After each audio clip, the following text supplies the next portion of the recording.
Bem-vindos à live de hoje do Apocom, onde eu e a Maluê Martinelli, a apometra que trabalha junto comigo, vamos conversar sobre mais um caso de apometria com constelação familiar, que é o nosso trabalho. Vou estar aqui chamando a Maluê, ela acabou de entrar.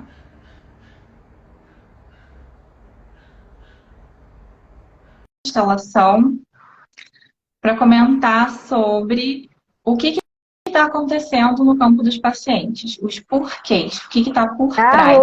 Oi, amiga, tudo bom? Tudo ótimo. Vou colocar a câmera. Maravilha.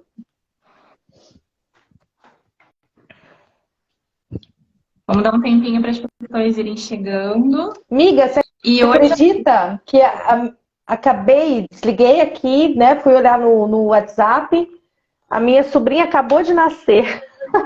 Ah, que lindo! Lindo! Acabei de ver um vídeo aqui lindinho dela, acabou de nascer, gordinha, quase 4 quilos. Ai, tô super feliz, que legal. Que bacana. Ai, que bom, parabéns! Parabéns. Então, vamos esperar aqui. Boa noite, pessoal. Tá entrando um pessoalzinho aqui. A Mini, a Ju. Boa noite, Ju. Boa noite para o pessoal que está chegando. Vamos falar um pouquinho sobre o que é essa live. Aqui é mais uma live do Apocom, onde a gente vai trazer mais um caso super interessante que eu e a Maluê tratamos, que nós pegamos dos nossos pacientes e a gente trata com apometria e constelação familiar, a dobradinha Apocom. E nesse caso super interessante de hoje, a gente vai ver o caso de uma mulher que eu vou chamar de Maria, e é um nome fictício, e é uma mulher que se doa demais. O que existe por trás do se doar demais? Quando a gente se doa demais para os outros, mesmo sem os outros pedirem, quando a gente assume que a gente precisa fazer alguma coisa, que a gente se sente na obrigação ou na responsabilidade de fazer algo, fazer pelos outros. O que está por trás disso? Vamos conversar um pouquinho sobre o que estava por trás do caso dessa paciente. Então, sou Maluê Martinelli, estou aqui, sou condutora de roda de xamanismo, trabalho com apometria. A Cíntia já vem um tempo, né, Cíntia? Fazendo bastante trabalho aqui. E esse caso é um caso bem interessante, porque teve um movimento também de vidas passadas. Essa cliente, ela é do Rio, Cíntia? De onde que ela é? Eu não lembro. Ela é do Rio. Ela é do Rio de Janeiro. É a mulher do Rio de Janeiro. Tá. Então pode contar aí pra gente, Cíntia, o que aconteceu, que eu sei que você tem tudo bonitinho, anotadinho aí. Eu tenho, estou com o prontuário da paciente aqui aberto. Então, ela chegou pra gente com a seguinte queixa. E também contando a história dela, né? O pai dela, né? Ele era violento, ele batia na mãe, batia nos filhos. E depois de um tempo, esse casamento chegou ao fim, né? E esse pai saiu de casa, né? Quando esse pai sai de casa e termina, encerra esse relacionamento, né? E se afasta, inclusive, dos filhos, essa cliente, essa paciente, a Maria, ela meio que assume o lugar, o posto do pai, porque ela fica ali dando apoio emocional para a mãe, cuidando da mãe. E ela também assume uma função de cuidar dos irmãos. Eram 7 irmãos. Então, ela cuida dos irmãos e cuida da mãe. E depois de muito, muito, muito tempo, fazendo demais, se doando demais, se esgotando, né, percebendo que ela também não tinha retorno, que ela estava sozinha nessa função, os irmãos nem se preocupavam, se ela estava cansada de cozinhar, de faxinar, de se preocupar com a vida deles e não tinha um retorno assim, deles para ela também, não era uma troca justa, equilibrada, né? Ela resolve, depois de muitas décadas, de muito tempo, parar de fazer isso. Então, o que acontece? A mãe já estava com idade avançada quando ela tomou essa decisão, então a mãe estava doente, ela inclusive ficou cuidando da mãe doente depois. Ela contrata uma enfermeira para cuidar da mãe. Ela fala para cada um dos irmãos, olha, agora cada um de vocês vai cuidar da própria vida e eu vou cuidar da minha. E isso deveria ser um final feliz para essa história, porque essa mulher se empoderou, ela foi tomar conta da carreira dela, né? Ela foi viver a vida dela, dar atenção para o marido dela, para a família dela, que ela tinha formado no meio de tudo isso, só que não foi um final feliz. Porque quando ela faz esse movimento, a família toda fica contra ela. Os irmãos começam a cobrar dela que ela continue a cuidar da mãe, que ela continue a resolver todas as questões das vidas deles, né? E essa mãe também se sente traída. E aí a família toda fica contra ela, ela se sente muito magoada, porque ela não é vista pela família, não é reconhecida com tudo que ela fez até então, né? E também não reconhecem que ela tem uma vida também. E que ela, na verdade, não é mãe nem pai dos outros irmãos. E ela é irmã, assim como eles. Ela é igual a eles. E aí ela procura a gente para ajudar, porque ela se sente muito culpada. Ela, ao mesmo tempo que ela não acha justo ela continuar resolvendo pendenga e resolvendo o problema da vida dos irmãos, ela realmente já girou a chavinha, né? Que cada irmão é adulto e tem que cuidar da sua própria vida. E ela também tem o direito de cuidar da vida dela, mas ainda assim ela sente muita culpa e ela não sabe o que fazer para solucionar essas relações de família. Ela se sente sozinha porque a família toda se vira contra ela. E aí, desse jeito, ela com essa culpa, ela não sabia se ela estava carregando isso, fazendo algo errado. Eu deixo, então, de estar cuidando de mim, estar cuidando da minha família, meu marido, meus filhos, para também continuar a cuidar de todos, já adultos, isso que é importante frisar, né? Mas também é um movimento que ela vem enfrentando durante muito tempo. Né? Então, acaba sendo, entrou na vibe da família dela como se fosse uma obrigação ela fazer. E quando ela decidiu por ela, não, agora, né, cada um cuida de si, né, e mamãe, né, cuida dela mesmo, tudo, essa raiva tomou conta do pessoal, porque é uma coisa assim, como assim ela vai abandonar a gente? Como assim ela vai deixar a gente de lado?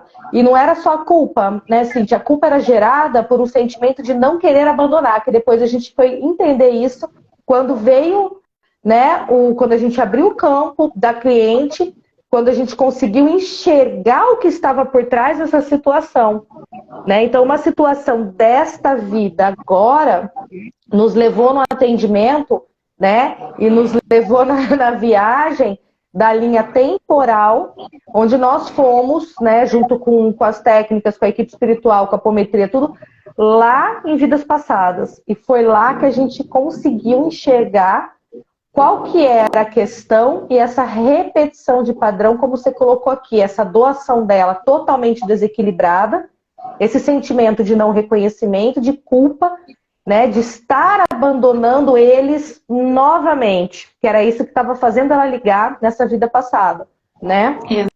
E aí a gente foi para vidas passadas. Qual foi o cenário? Fala aí pra gente. Importante salientar aqui, nesse caso, que essa mulher, ela não era a filha mais velha. Eram 7 filhos e ela era a 6ª filha. Então, antes dela, tinham mais 5 irmãos mais velhos. Por que que foi ela que tomou a frente da família? Por quê? Né? Isso que a gente tem que sempre se perguntar.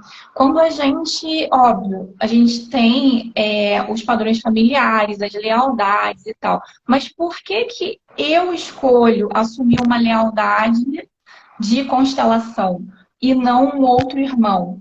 O que que tem de especial em mim que me faz me alinhar com aquela lealdade específica? É sempre alguma coisa, alguma dor que a gente já carrega antes na nossa história individual, ou seja, que está em vidas passadas. Porque ela tinha outros 5 irmãos mais velhos, mas foi ela que tomou a frente.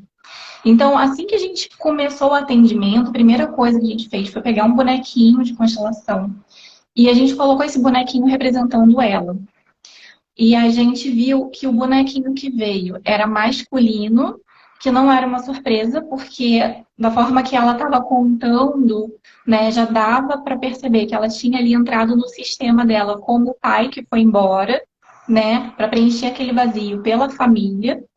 Mas ela também, esse bonequinho masculino, olhava para trás para vidas passadas. E aqui também, pode Não, falar. deixa eu só complementar.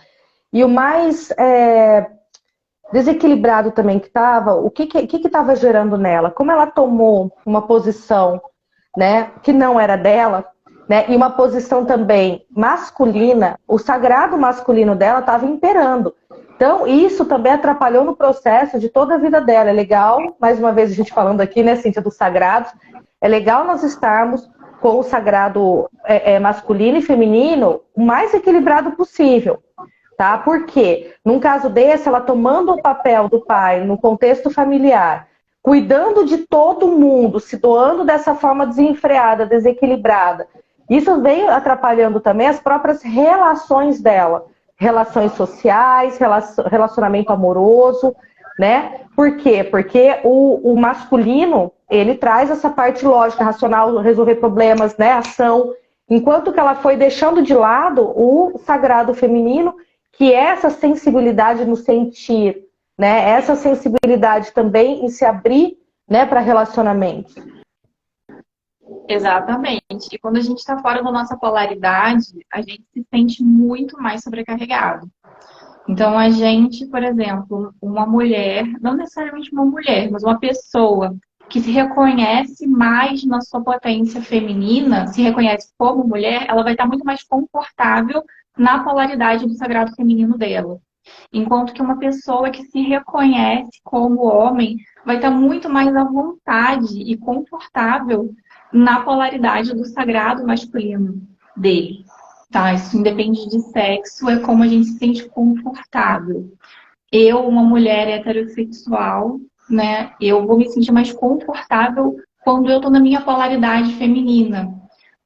Se eu fosse uma mulher homossexual e estivesse me reconhecendo como homem, né, eu ia estar muito mais à vontade se eu estivesse na minha polaridade masculina, né? E tem um porquê isso, né? A gente assume, são energias, são polaridades de energia. E se você tenta assumir uma outra polaridade, você começa a ficar irritado, ansioso, tá sempre tenso, porque você tá fora do seu lugar. Você sai do seu lugar de conforto. Você está assumindo um papel que não é seu, né? Então a gente partiu para o tratamento e aí a gente acessou vidas passadas, lembrando também, mais uma vez, a gente sempre lembra aqui nessas lives, que eu, antes da minha formação de constelação familiar, eu já atuava e atuo ainda com cirurgia multidimensional. Então eu acesso o campo de vidas passadas para tratar as dores dos meus pacientes lá, né, em vidas passadas. E a Maluê também acessa esse campo porque ela já faz um trabalho com a egrégora dela nesse campo, por ela ser apometra e xamã, tá? Então, assim, isso a gente usa muita coisa de constelação, mas isso não é a constelação clássica de Bert Hellinger, mas a gente agrega o nosso trabalho que a gente já fazia antes de agregar a constelação clássica de Bert Hellinger. Quando a gente entra nesse campo de vidas passadas, a gente acessa uma imagem dessa mulher na frente de uma cabana e tem um gramado, né? Ela tá na frente assim, ela tá no meio de um gramado e ela tá se despedindo dos homens da família. Ela é uma mãe, tem uma menininha jovem dentro de casa que não sai de casa, não consegue sair, e tem um homem que é o marido e vários filhos homens mais velhos, né, que estão partindo para a guerra. E é uma cena que foi bem emotiva, né? Tinha muita dor nessa cena. E ela sabe no íntimo dela, essa mulher sabe no íntimo dela, que ela não vai voltar a ver, né? Nem o marido, nem os filhos. Eles não vão voltar, né? Então, assim, ela não consegue se despedir. Ela olha, ela desvia o olhar. né? Existe muita culpa envolvida ali naquela cena, né? De não ter conseguido proteger, não ter cuidado da família. E depois dessa despedida, ela ainda teve que arcar com a responsabilidade de ser uma chefe de família para as meninas, para as crianças que ficaram com ela. Então, foi muito difícil. Então, veja, aqui essa paciente já entrou em contato com várias energias que são da polaridade masculina, que é o proteger, o prover, e ela teve que assumir esse papel, entendeu? E também vem a culpa por não conseguir proteger, não prover, ou seja, ela não conseguiu se despedir direito desses familiares. O que acontece ali? Muitas dessas pessoas encarnaram nessa vida como membros da família, tá?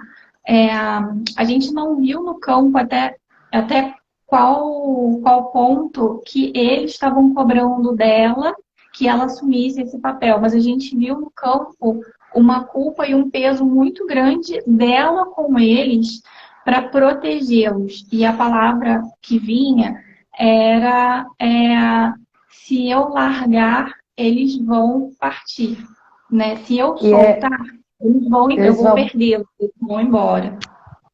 E é muito interessante, porque toda a nossa história, toda a nossa ancestralidade, tudo que a gente traz, vidas passadas, está tudo registrado no nosso campo, né? Algumas histórias, não necessariamente, né? Eu fui assassina na vida passada, então nessa vida eu vou, né, assassinar todo mundo também, né? Vou matar todo mundo também. Não, mas está lá, está registrado. Né? E sem aprofundar em movimentos kármicos e tudo mais, mas o que ativou nela o momento que ela se ligou nesta vida específica, né? Foi quando ela se viu na situação dentro de casa, com o pai, né, fazendo o que estava fazendo com a família, ela se sentindo impotente, porque é na mesma situação da vida passada, eles partindo, e ela tá lá, impotente, ela não pode fazer nada, eles têm que ir, né? E ela tendo esse sentimento de culpa, não estou protegendo, não estou cuidando, estou impotente. O pai vai embora nessa vida, né? Ele foi embora, e aí ficou aquela galera toda, né? Que para ela cuidar. Então isso, de alguma forma, ligou, sabe? Ativou na janelinha killer lá essa lembrança dessa vida e fez com que ela vivenciasse, repetisse esse padrão de uma vida passada e trouxesse para esse momento presente, né? Então ela estava vivenciando de uma forma bem parecida com questões emocionais e mentais aquilo que ela viveu lá atrás, mas com algo no inconsciente falando assim: olha, agora tu pode salvar, não abandona, não larga, cuida, sabe? Então, olha a bagunça que tava a cabeça dela, né? No inconsciente lá, poxa, ativei essa janelinha, me liguei nessa vida passada, lá eu não pude fazer nada e agora eu posso, então eu vou fazer, vou aproveitar essa oportunidade, eu tenho que fazer, quase que entrou como se fosse uma obrigação. Mas é óbvio, né, que a pessoa chega um momento, né, você fazer isso para apoiar uma família que está passando, né, por um tempo, e depois de cada um ir construindo o seu caminho sozinha é uma coisa. Outra coisa, no caso dela, que ela viveu muito tempo para eles, né, e ela não conseguia soltar esse vínculo. Exatamente. O primeiro movimento de cura foi feito em vidas passadas e foi para dissociar ela da responsabilidade pelo destino dessas pessoas.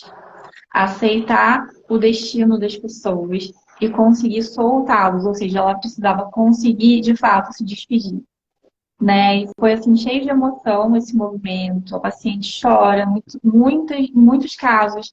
A paciente, quando acessa essa parte da consciência, né, que vem com muita dor, com muita emoção, ela chora, mas ela conseguiu se despedir dessas pessoas, honrar o destino delas e aceitar que o destino dessas pessoas fosse diferente do dela. E quando ela faz isso, ela já começa a soltar um pouco esses emaranhados que ela tinha com essas pessoas e que foi trazido para essa vida presente. Tá? Então, assim, foi feito um grande trabalho de soltar muita dor, muito choro, muita, né, que é a despedida, né, e aceitar o seu próprio destino, e aceitar continuar caminhando, porque ela continuou em vida, naquela vida, né? Quando a gente volta, ou seja, volta para essa vida e a gente vê o bonequinho dela e a gente coloca os outros bonequinhos da família, né? As relações já estão diferentes. Porque ao invés de os bonequinhos estarem atacando, olhando com acusação, eles estavam olhando com gratidão. Então, assim, aqui a gente vê um outro movimento muito interessante, que quando a gente cuida demais, se doa demais, quando a gente faz demais, a gente acaba prendendo uma parte da energia da pessoa com a gente. As pessoas sentem, sabe? E elas sentem que você, de alguma forma, está prendendo elas. E elas não se sentem honradas. É como se se você estivesse falando assim, vocês não são fortes o suficiente para carregar o destino de vocês. Deixa que eu carrego comigo. Entendeu? Então, isso também é um outro movimento de constelação. Você honrar a força e cada um é forte, sim, para carregar o seu próprio destino. Né? E uma coisa... Pode falar, Cíntia, desculpa. Quando a pessoa reconhece a força do outro, o outro se sente honrado e no seu lugar.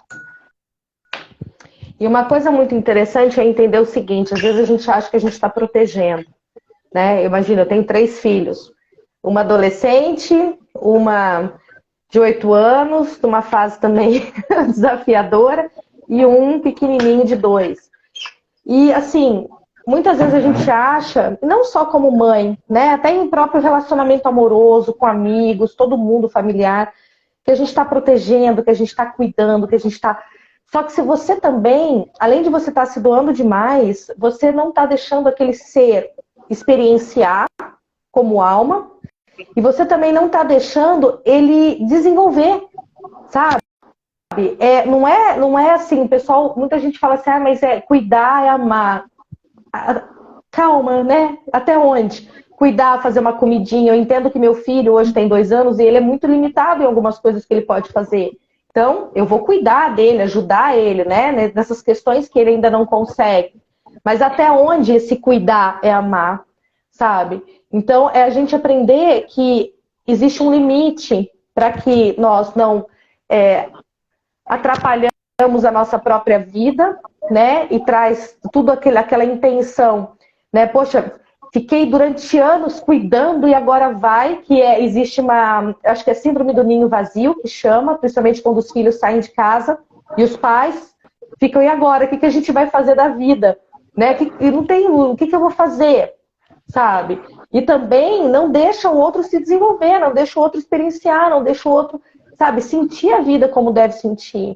Então, muito cuidado com isso que é repassado, né? Cuidar e amar, porque tudo que é demais faz mal, até a água que é demais faz mal, gente.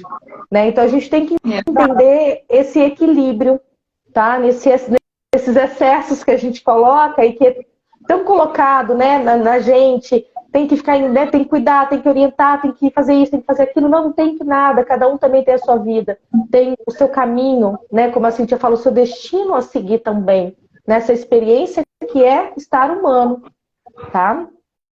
Exatamente. O caso dessa paciente é muito clássico e a gente vê isso, inclusive, na literatura. Não sei se vocês conhecem o livro Mulheres que Amam Demais. Já teve até uma novela que abordou esse tema, das mulheres que amam demais, que são mulheres que passavam por traumas na infância, né, com pais drogados, alcoólatras, onde houve violência no lar e elas sofreram, né, com esse susto, né, e a falta de segurança durante muito tempo e desde muito novas. Então, quando elas crescem, tô narrando o livro, tá, gente? quando elas crescem, elas vão acabar desenvolvendo, ou seja, se atraindo por homens que também são alcoólatras, drogados, tem questões com violência e como um padrão. Mas por quê? Né? Porque essas mulheres que amam demais, elas tendem a, assim, como elas nunca tiveram a segurança de um lar saudável, né? Elas estão sempre em alerta, elas estão sempre tensas, elas estão sempre o sistema límbico delas está sempre muito, muito alerta, muito carregado. Então, o amar para elas é essa sensação de tensão constante, né? E essa paciente, ela acabou vivendo um cenário, sim, né? Nesse caso psicológico. E talvez também por isso também o livro fala, que a gente acaba tendendo, né, a gente tem uma tendência a se doar demais para os outros, porque a gente quer ter tudo sob controle. A gente quer controlar o ambiente para que ele não fuja do controle, para que a gente não passe pelas situações que a gente passou de tensão e medo da infância, né? Então, assim, foi um caso muito rico, muito, muito interessante mesmo, né? Não só da visão apométrica, de constelação familiar, de regressão de vidas passadas, mas também nesse âmbito psicológico, porque a gente consegue, inclusive, traçar essa linha, né, com as mulheres que amam demais, que sofreram trauma, e ela desenvolveu exatamente esse padrão. Então, a gente cuidou dela e, no final, ela conseguiu não se sentir culpada, né, por não fazer, por não doar demais, né? Então ela conseguiu relaxar e ela conseguiu se colocar no seu lugar. E na sessão de constelação a gente conseguiu colocar cada familiar em seu lugar, desde a mãe, trazendo o pai de volta para a responsabilidade que é de pai dele, assumindo o lugar dentro daquele sistema, daquela constelação. E depois os filhos, do mais velho até ela, que é a sexta, e depois a sétima, que é a filhinha mais nova. E cada um ficou no seu lugar. E houve.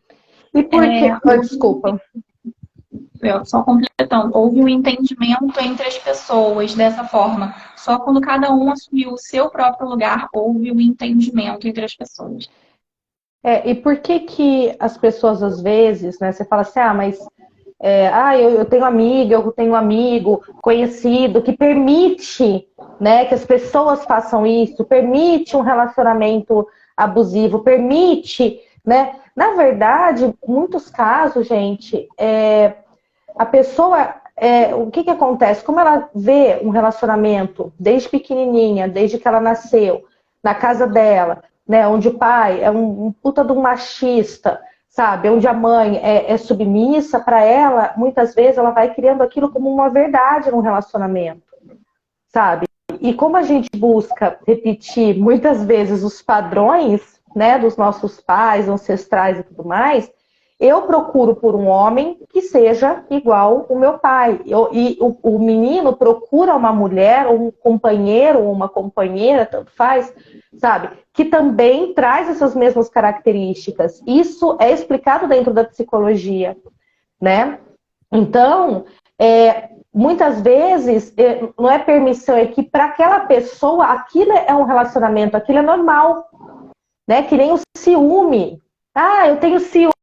Que bonitinho, você tem ciúme. Não, ciúme, né? Não é uma coisa saudável num relacionamento, né? O saudável é você tá se entregando, a outra pessoa tá se entregando e tá rolando um flow bacana entre vocês, né? O ciúme é sinal de insegurança. Insegurança, a raiz é o medo, né? Então, o que acontece? Às vezes, eu tô vivendo aquilo, né? E é normal para mim. O legal é quando a pessoa acorda. É bonito ver esse processo, sabe? E muitas vezes, quando a pessoa acorda e percebe, caramba, sabe? Eu permiti isso, tá acontecendo em casa, mas eu não tô me sentindo, não tá legal, sabe? Os meus relacionamentos de amizade e tudo mais, que nem hoje a gente tá trazendo o tema aqui, estou doando demais, né? Mas tô vendo que isso não tá me fazendo bem. Acordei, tá? Mas para sair desse processo, muitas vezes, a gente precisa de ajuda. Precisa de ajuda, sabe? Porque, caramba, tu já conseguiu perceber que tem alguma coisa errada, né? E se você não busca uma ajuda, muitas vezes, você até por um tempinho tu consegue segurar a onda, mas depois você se vê de novo envolvido naquele mesmo movimento, tá? Exato. Por isso que a gente traz essa junção da constelação com a apometria. Porque a apometria ela vem trazendo a limpeza, ela vem trabalhando nessa linha do passado, presente e futuro, ela vem limpando muitos em ácaro, Cíntia, que a Cíntia falou, não vamos ficar contando não, que vira filme de terror. Eu falei, vamos botar terror aqui um dia sim. Né? As magias, os bichos feios que a gente vê, sabe? Então tá tudo lá impregnado, lá sugando a pessoa também, não deixando ela sair dessa situação, sabe? E aí ela quer sair, então é quando você precisa parar, prestar atenção e falar, não, peraí, agora eu preciso de ajuda, tá? E se doar no processo, porque não adianta nada também, tá? Pode vir 10 terapeutas trabalhar contigo no mesmo momento, cada um com uma técnica, os melhores do mundo. Se você não se entrega no processo, se você realmente, né, não se entrega no processo, não vai, não funciona, tá? Isso é básico, né, Cíntia? Exato. E é importante também salientar essa parte da apometria, gente. Que apesar de a gente sempre brincar, assim, não vamos contar muito essa parte não, senão vira filme de terror. Mas é verdade, vocês têm que ter noção. A gente trata o emocional profundamente, né? As emoções aqui. Mas a sua emoção gera energia. E essa energia se definiza com pessoas que estão ali sentindo as mesmas coisas que vocês, os vivos e os espíritos. E muitas vezes a gente se encontra em situações que não consegue sair e não sabe o porquê. Parece que é mais forte que a gente não consegue, né? Porque a gente não está sozinho. Então, assim, vamos ver o que tem por trás ali, que é a parte da constelação, que é uma parte bonita. Vamos ver também quais são os emaranhamentos por trás, né, na apometria. Tem maldição de família, tem algum tipo de implante etéreo, tem irmãozinhos obsessores que também estavam sofrendo as mesmas coisas e acabaram colando. Isso é uma ligação, muitas vezes, de afinidade até por amor, né? E sofrem juntos. Né? Eu sofro com você. Eu não sofro sozinho, eu sofro com você. Só que isso não é legal de ficar carregando, né? E aí é mais difícil ainda você sair desse lugar, porque você não está sozinho nessa. E aí, muitas vezes esses espíritos também não querem deixar que você saia do fundo do poço, porque senão eles vão ficar sozinhos, né? Quem quer ficar sozinho? Ninguém. Então tem essas coisinhas, tem esses filmes de terror por trás. A gente fala pouco, mas a gente fala. É bom falar. Não, um dia a gente vai marcar uma live aqui pra botar terror. Sim, a gente vai falar tudo. Falando em falar tudo, só das coisas bonitas. Falando em falar tudo aqui, pessoal do Rio de Janeiro, Cíntia, não combinei com você, mas eu não tô me aguentando. Já vou começar a deixar no ar, assim, ó. Né? Pessoal da região do Rio de Janeiro, mais precisamente, nós vamos estar em Nova Friburgo, mas Rio de Janeiro é pertinho aí, né, Cíntia? Dia 29 de abril, é isso a data? Vamos 29 de abril, gente. Isso, vamos estar com o Giro da Roda, que é uma jornada xamânica maravilhosa que a gente vai começar. Esse giro é uma vivência presencial o dia inteiro, até a noite, né? A tarde inteira até a noite, com muita programação, com muito autoconhecimento, com muitos movimentos de cura, né? E logo a gente vai colocar aí para vocês. E tá rolando outro projeto também próximo dessa data, né, Cíntia? Que é o de blindagem e proteção espiritual, já que a gente está falando do terror aqui, né? E é um curso, esse vai ser um curso. Esse vai ser um curso presencial também, né? Na cidade de Nova Friburgo, que está na região próximo do Rio. Eu não conheço, vou conhecer, né, logo mais, estou super ansiosa, muito feliz. E então, quem já for dessa região, fique esperto, que logo mais a gente vai colocar aqui, né, para estar passando para vocês também, tá bom? Mais alguma coisa, Cíntia, hoje quer complementar? Acho que é isso. Isso. Gente, o Giro da Roda vai ser uma jornada xamânica e a gente vai trazer vocês para dentro da roda do xamanismo. E a gente vai começar com a roda do outono. Então a gente vai cortar galhos secos, liberar emoção que vocês não precisam mais carregar, memórias, Linha laços com pessoas que do ancestral. passado, linha ancestral. A gente vai trabalhar a ancestralidade. São 6 vivências, tá? Que a gente vai trazer dentre limpezas e até também vivências xamânicas, como o canto na fogueira e sananga, entendeu? Então tá imperdível e logo logo a gente vai anunciar tudo, tudo em detalhes para vocês. Tá muito lindo, muito legal. Mais uma novidade aí para vocês. Tá? E quem quiser também, quem fala, poxa, que legal, não vai dar para ir no Rio, não vai dar para ir para Nova Friburgo, e eu quero trazer aqui para minha cidade, é só contactar a gente, tá bom? Que a gente conversa e vê essa possibilidade, sim. Estamos abertas, né, Cíntia? Para estar levando o Giro da Roda aí, tá? Para quem quiser sentir, experienciar. Arro? É isso aí. Gratidão a todos que participaram dessa live. Se vocês tiverem dúvidas, coloquem nos comentários embaixo dessa live. Ela vai ficar gravada nos nossos Instagrams, tanto o meu quanto da Mauê. E a gente se vê em breve. Não na semana que vem, que é carnaval, mas na nossa próxima live de Apocom, apometria e constelação familiar. Arro, gente. Gratidão. Uma linda noite e maravilhosa semana para vocês. Tchau, tchau. Tchau, tchau.